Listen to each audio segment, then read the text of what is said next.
Imagine a world where giants walked the earth, beings of immense strength and towering height. But these weren't just myths. They were the Nephilim, a race born from the forbidden union between fallen angels and human women. Welcome to the Bible Stories with Gian channel. Today we dive into one of the most mysterious and controversial stories of ancient times.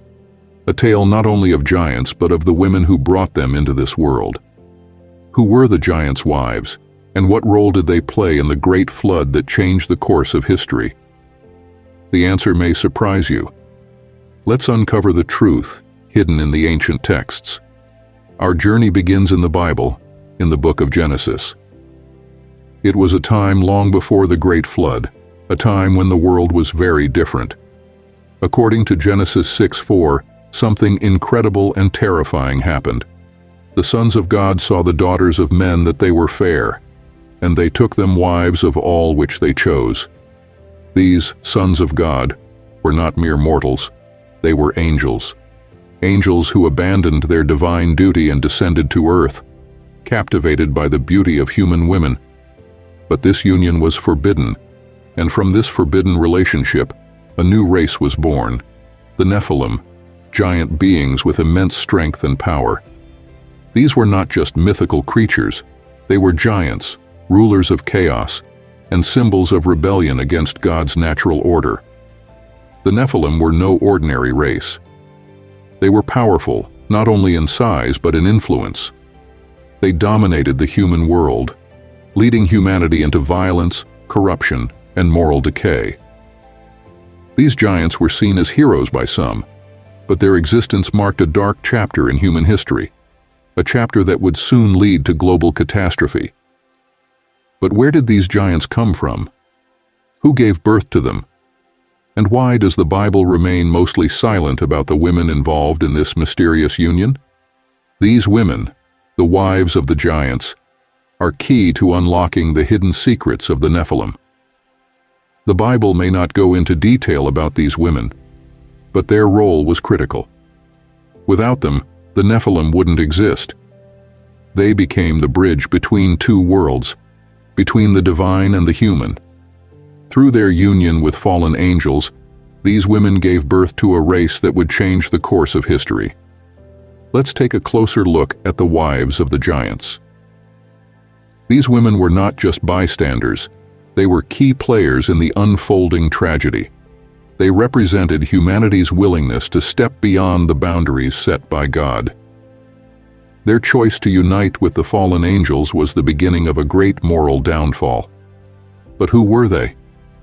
The Bible gives us only hints, and scholars have debated their role for centuries.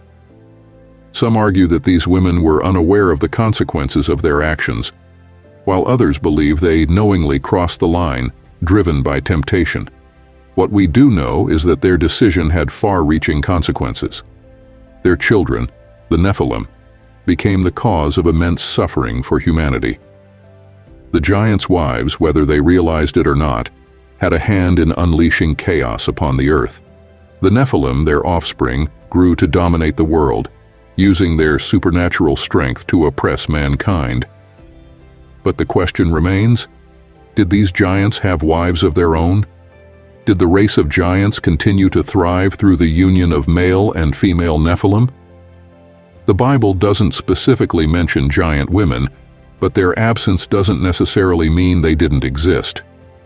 In many other ancient cultures, giants played significant roles, like the giantesses in Norse mythology or Gaia in Greek mythology, who gave birth to powerful beings. Could the Nephilim have had their own female counterparts? Or were they doomed from the start due to their mixed nature, part angel and part human?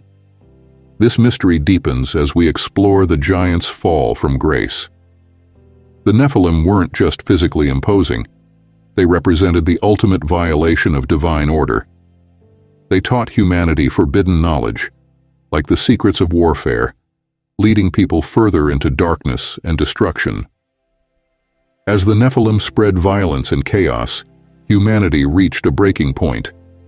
According to Genesis 6:5, the Lord saw how great the wickedness of the human race had become on the earth, and that every inclination of the thoughts of the human heart was only evil all the time.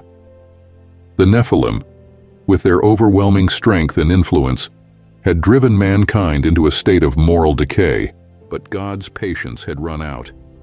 A decision was made, a decision to cleanse the earth through the great flood. This flood would not only wipe out corrupt humanity, but also destroy the Nephilim, erasing their presence from the world. Imagine the scene, the floodwaters rising, wiping away cities, forests, and even the mighty Nephilim. The giants, once seen as invincible, were no match for the power of divine judgment, and with them, the women who bore them, the wives of the giants, were also lost to history. The flood wasn't just a physical event. It was a symbol of divine purification. The world had been corrupted by the Nephilim and the fallen angels, and the flood was God's way of restoring order. Only Noah and his family, who remained loyal to God, were saved to rebuild the world. But this story isn't just about destruction. It's about the opportunity for redemption. The flood was both an ending and a beginning, a chance for humanity to start over. The giants may be gone, but their legacy remains, a powerful reminder of the consequences of crossing the line between the divine and the human, of violating the natural order set by God. So who were the giants' wives? Though their names are lost to history, their impact is undeniable.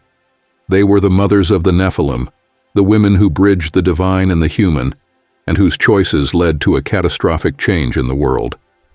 Their story is a cautionary tale, a reminder that every action has consequences, and that crossing the boundaries of divine law can lead to the downfall of entire civilizations.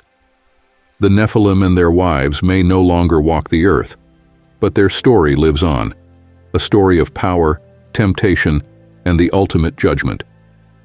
As we reflect on their legacy, we're reminded of the importance of staying true to the moral and natural laws that guide our lives.